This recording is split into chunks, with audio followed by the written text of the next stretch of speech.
Yeah, yeah.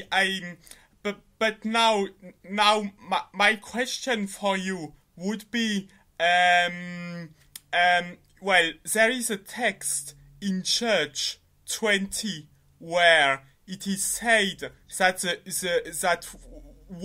that Israelite tribes with God's approval or even order went to war against the Benjamite. I don't know how to pronounce this, and they blotted them completely out using a harem warfare language.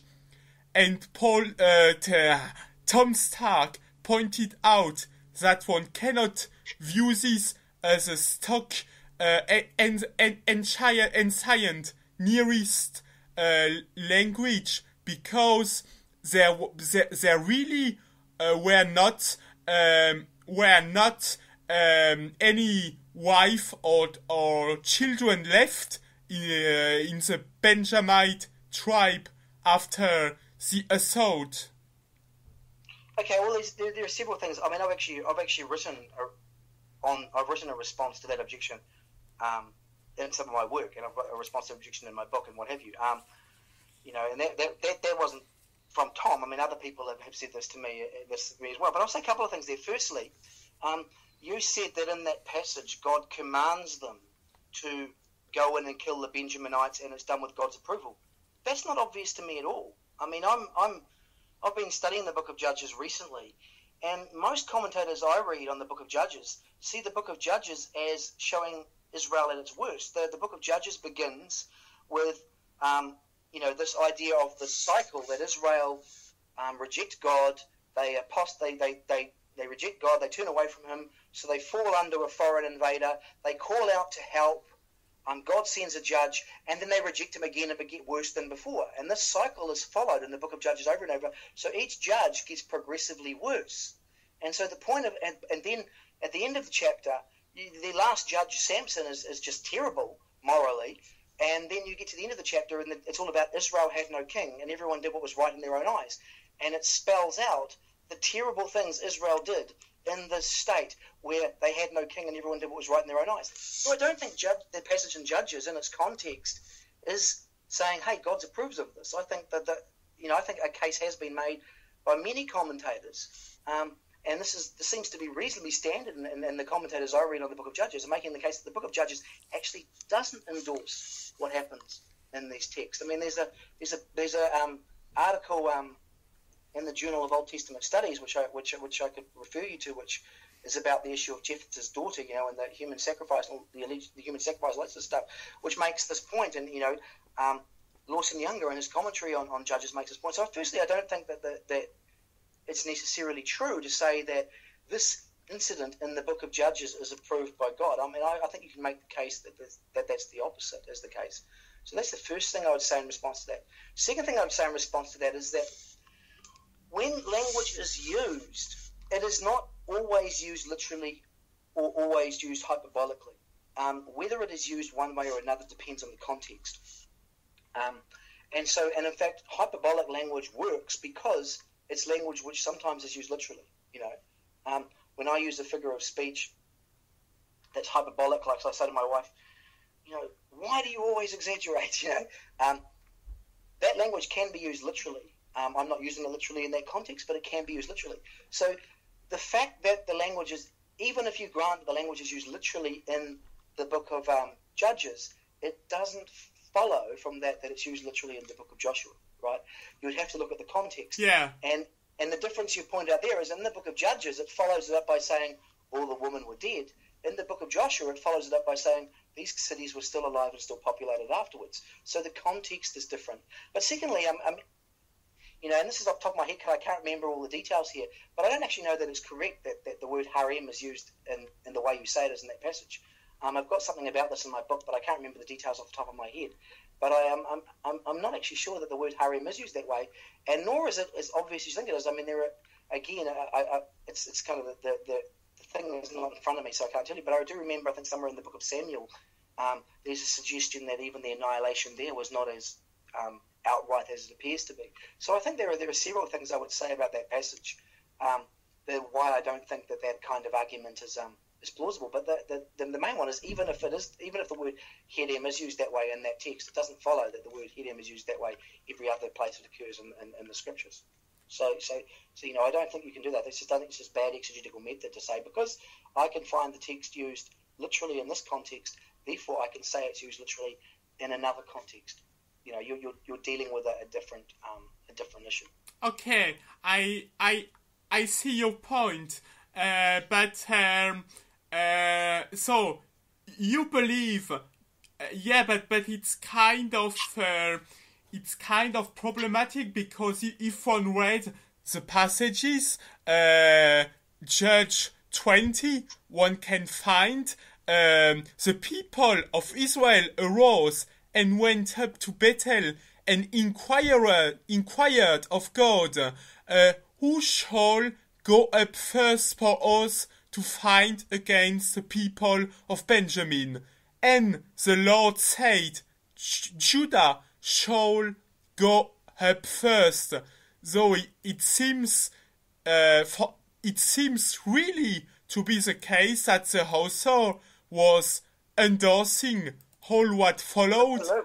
No, you fail to realize, of course, what happens is they lose, right? So they say, who shall go up first? God says, this tribe goes up. They go out and they lose, right?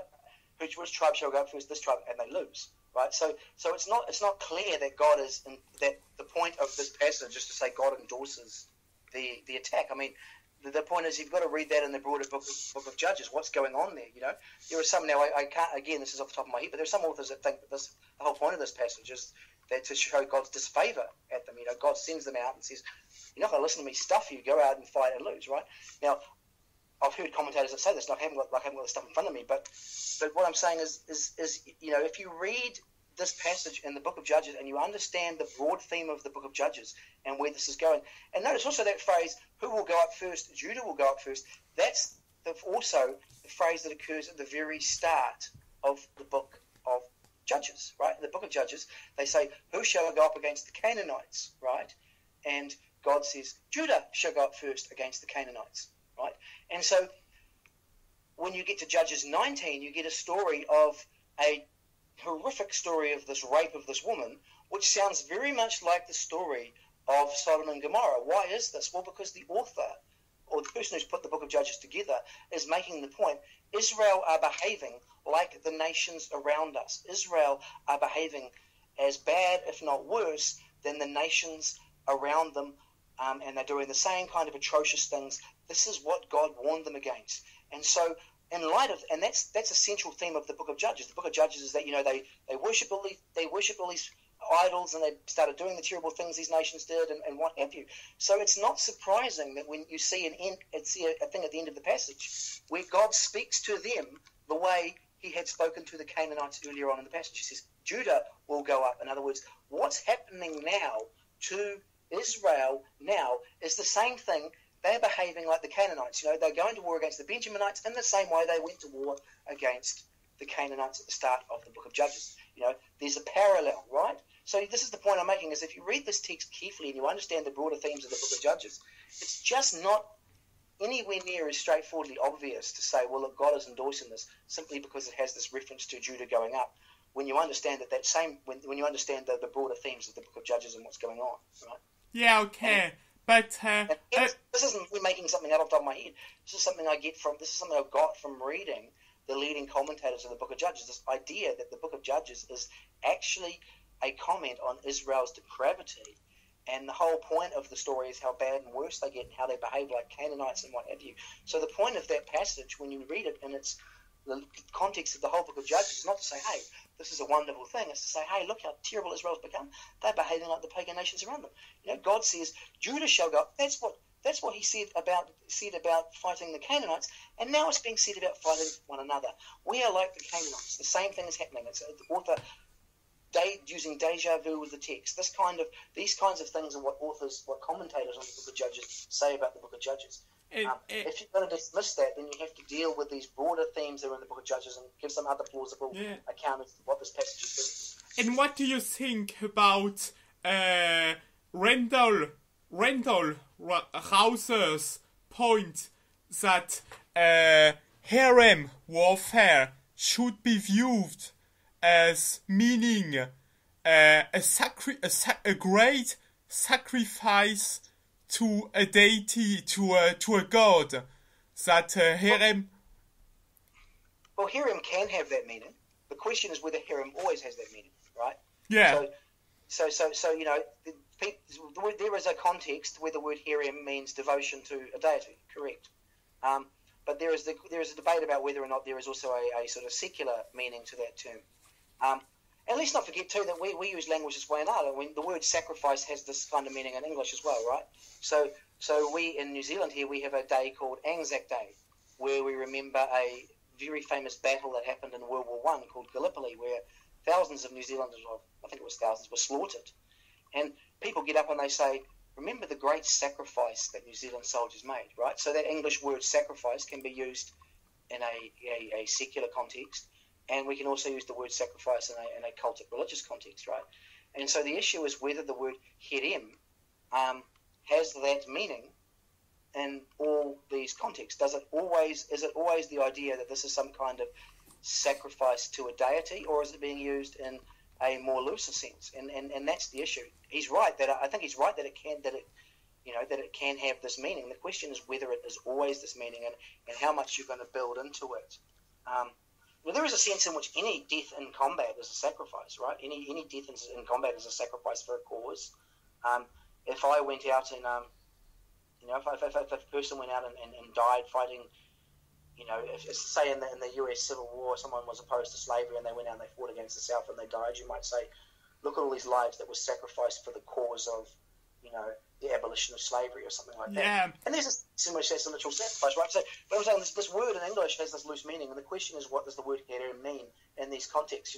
Herem doesn't always have the meaning of sacrifice. Sometimes it has a meaning to mean destroy.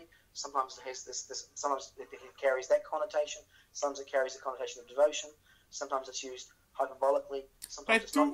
Do we have example of harem where it can be shown that the annihilation of a people wasn't meant? Sure, I can give you there.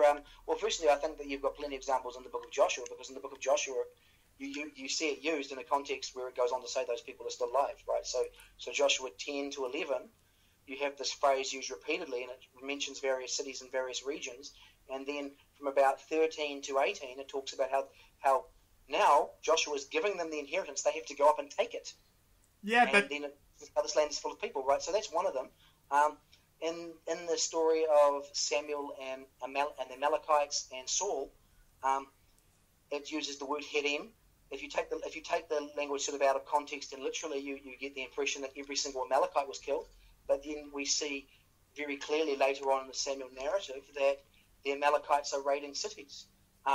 The prophets use the word herem metaphorically to attack Israel. They'll say, God will herem you, and it's referring to things like the exile and what have you. So this language, this language can be used this way. Language can be used hyperbolically in the scripture. I mean, in the prophetic literature, it's used this way. I mean, and there's lots of discussion about the meaning of the word herem. There's heaps of scholarly discussion about the exact nuances of it and so on.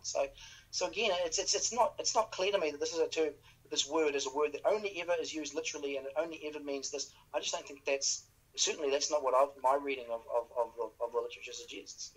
Words can, and very rare that words do that. Words can have nuances. They can have uses in other contexts. Yeah, okay. But concerning,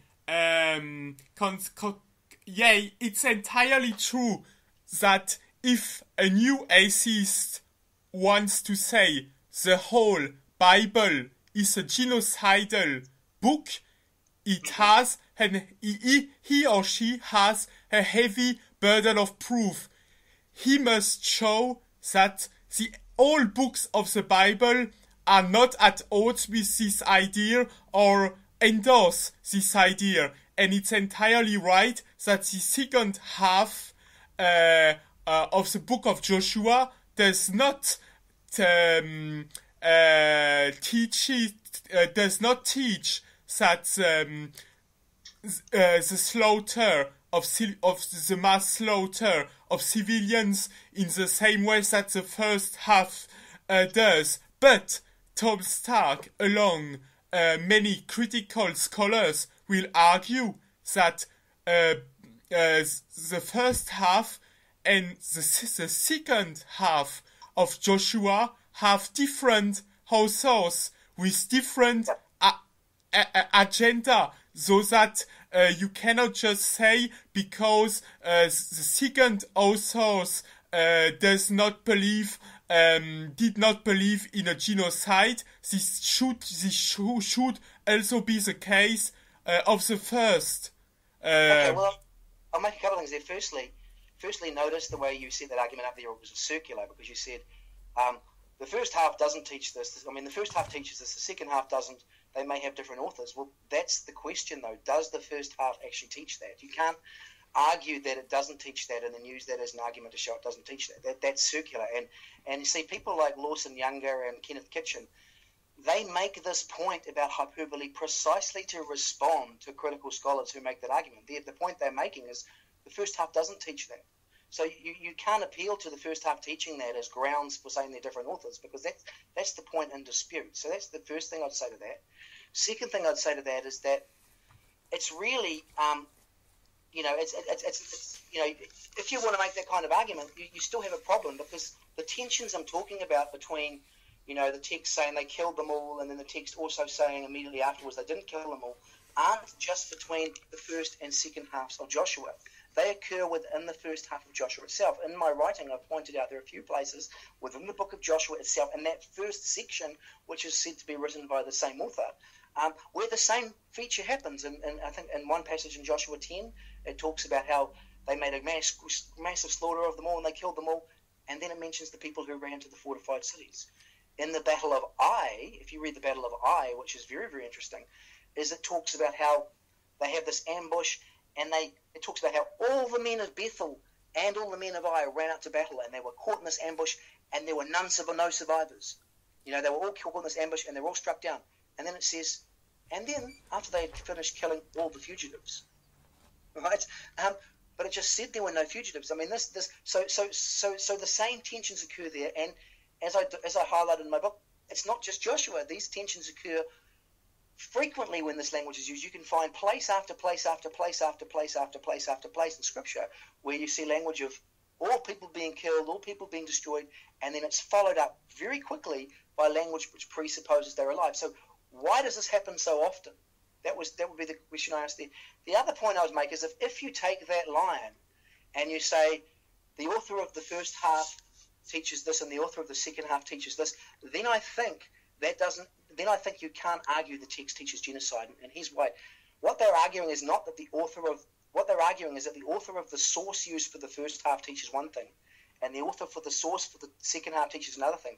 And somebody else came along and stitched this together into a single final text. And here's the problem. You can't say that the final text teaches genocide if you take that view. What you have to say is that there are these two different views, but you can't say that the author final text endorsed it. So if you take that view, you've abandoned the claim that the Bible teaches genocide. All you can say the source the Bible uses teaches genocide, and one of the but you can't say that this final text teaches that, because what you've admitted that, well, actual fact, no, the final text doesn't teach that. It's doing something else with it. So, critical scholars who take that view often say, well, something like, well, the authors aren't concerned about truth. They're wanting to show the unity between the tribes. But if you say that, then your argument is the author is not trying to say this is true, right? The author isn't concerned with the truth of this. The author's trying to say something else. But if he's trying to say something else, he's not saying it's genocide. So you can't take that position and then turn around and say, oh, the text teaches genocide. If you take that position, you shoot that argument down. Yeah. So I don't think that response is one the critic can use. What the critic has to say is this book of Joshua is teaching genocide. And the point is I don't think that literal reading of the text is justified no matter which way you go. If you're going to say the first half is literal, then you're going to have to say that the book of Joshua itself, or the redactor, or the person who put the book of Joshua together, if you're going to take the view you're putting forward, he has a different agenda than to assert both these accounts are true. But then his agenda is not to assert that genocide happened. If you take that it's not literal, then you can't assert genocide happened.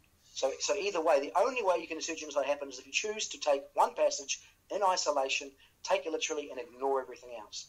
And I don't think that's actually the honest way to deal with passage. That's like we were talking about before, propaganda, where you take a passage out of context and you throw it out there to other people to say, look at this, isn't this awful, without any awareness of the context in which it occurs. Okay, but are you open to the possibility that the first half of Joshua books stems from an author who got God wrong, at least in some ways, and that the editor, who was himself inerrant, used it for his own purposes? I think that view is possible. I mean, because remember what I was talking about here, what's authoritative is the final canon. It's not the biblical inerrancy doesn't claim that the sources are inerrant. The biblical inerrancy doesn't claim that the sources of the Bible the authors drew upon was inerrant. What it says is that the final form of a biblical canon is authoritative for the church. So if you could make a compelling argument that that's what was going on in the book of Joshua, if you can make a compelling argument by looking at the text and the literary techniques and what we know about the language, and you can make a compelling argument that, look, what the author of Joshua is trying to do is he's trying to contrast these two views. He thinks the second one is right, the first one is bad, and here's my evidence for it. And so the author is saying this, fine. Then the conclusion that you would draw from that is that the most plausible reading of the book of Joshua is the one you just put forward, and that the inerrant redactor or the inerrant final author is expressing this viewpoint. Obviously, that's a possibility. The issue is whether that possibility is actualized by the evidence, right?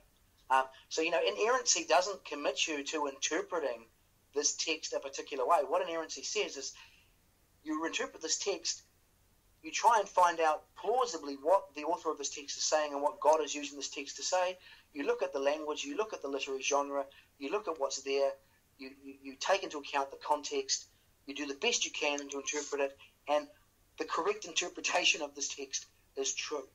It doesn't commit you to saying we must interpret it literally. Okay, I think we are approaching the end because I don't want to steal away too much of your time, but there is an important point now. Tom Stark argued that the phrase "from men unto woman" or "he killed both men and women and children" cannot would not have been used if only soldiers had been killed. That in the entire Bible, this kind of phrase is only employed while women and children were also present. Okay, well, and he seemed kind of convincing. That is to say, I'm a layman, and after having read it, I really had the impression that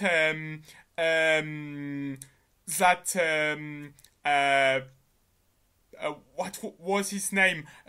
Peter Hess points were pretty weak.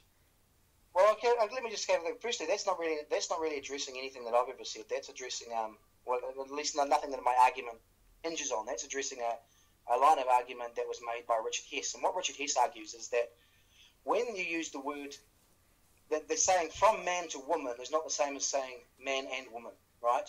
So in New Zealand, we have a saying, we say from Kaitaia to the Bluff, right? The Bluff is the bottom of New Zealand. Kaitaia is the top of New Zealand. And when we say from Kaitaia to the Bluff, that's the way we've made of saying all New Zealand. And sometimes in Hebrew, as I understand it, when it uses this phrase, from one thing to another, that's a way of sort of saying everything, right?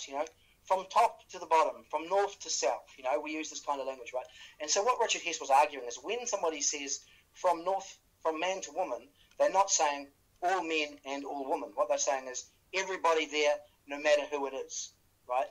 Now, as I understand it, in Tom Stark's review, he contests this. Now, Tom might be right, he might be wrong, but I mean, nothing that I've argued hinges on that because I don't base my argument on that.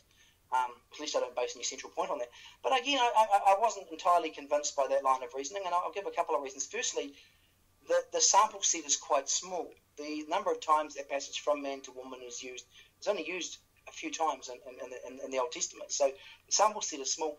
And secondly, it's not clear to me that what Tom pointed out were counterexamples there, because the issue is not if it's used in context where women and children are present. The issue is whether the text means all people here.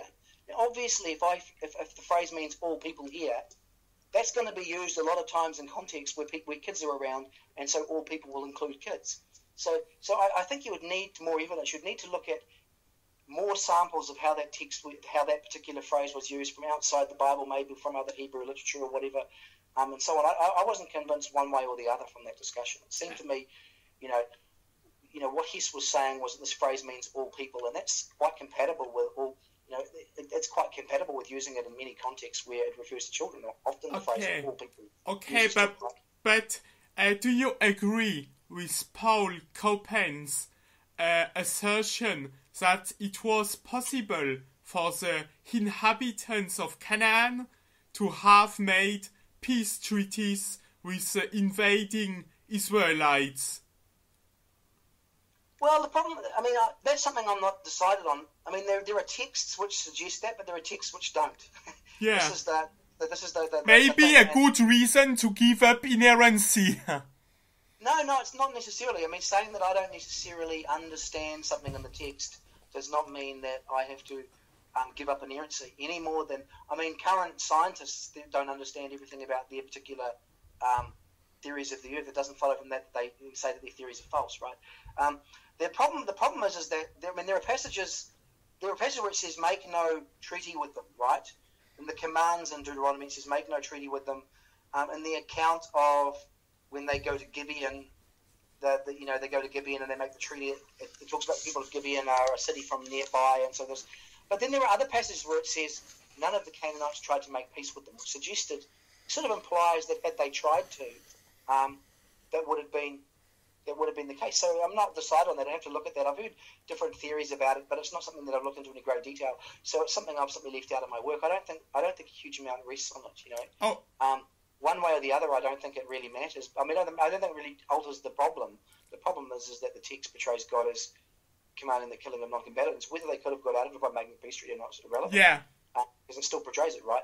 So that's the issue. So what I try and do in my book is I try and discuss this issue of, is it true that it's never, ever wrong to kill non-combatants? And I make the argument that I think that in certain cases a loving and just being could command the killing of non-combatants. Okay, but would you... Text.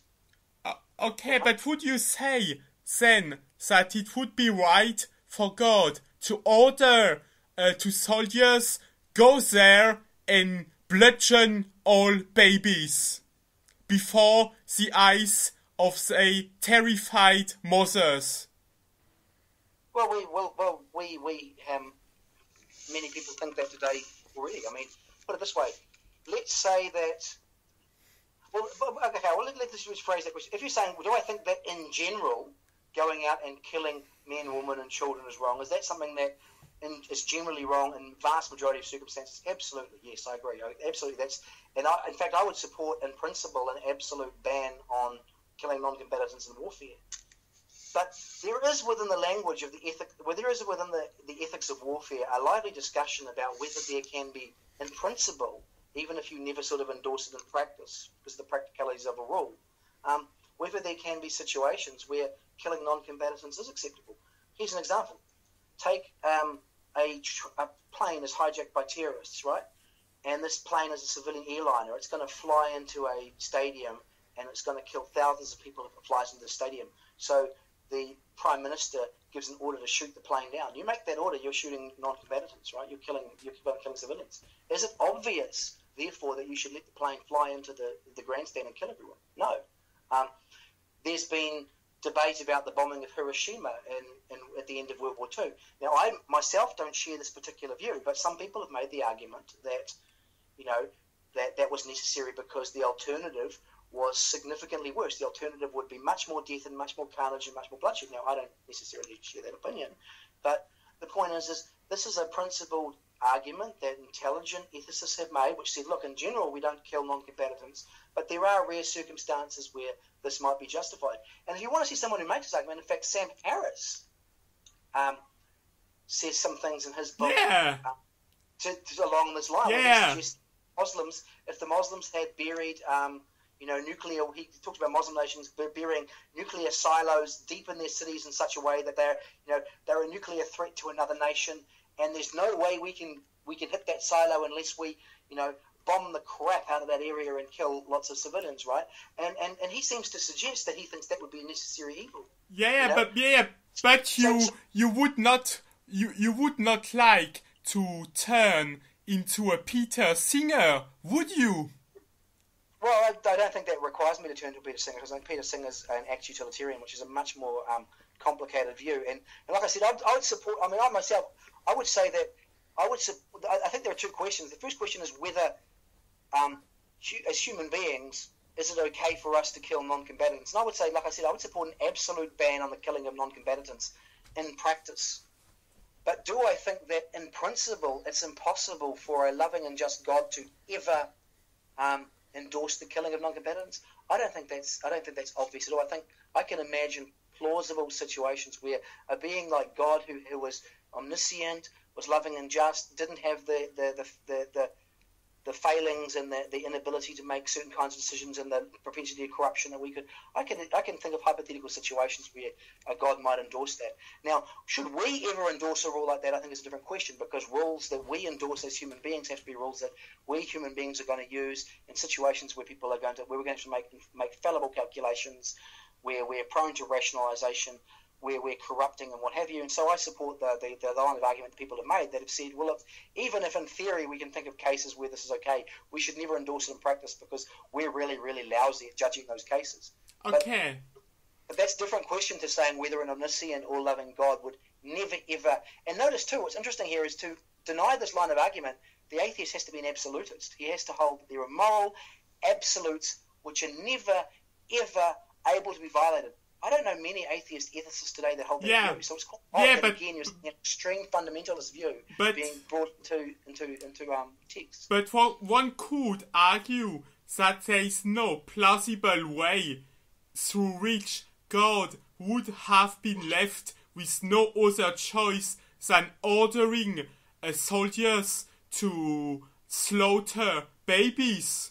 One could do this argument. Yeah, maybe it's not absolute, but there is just no meaningful way in which there would have been such a situation.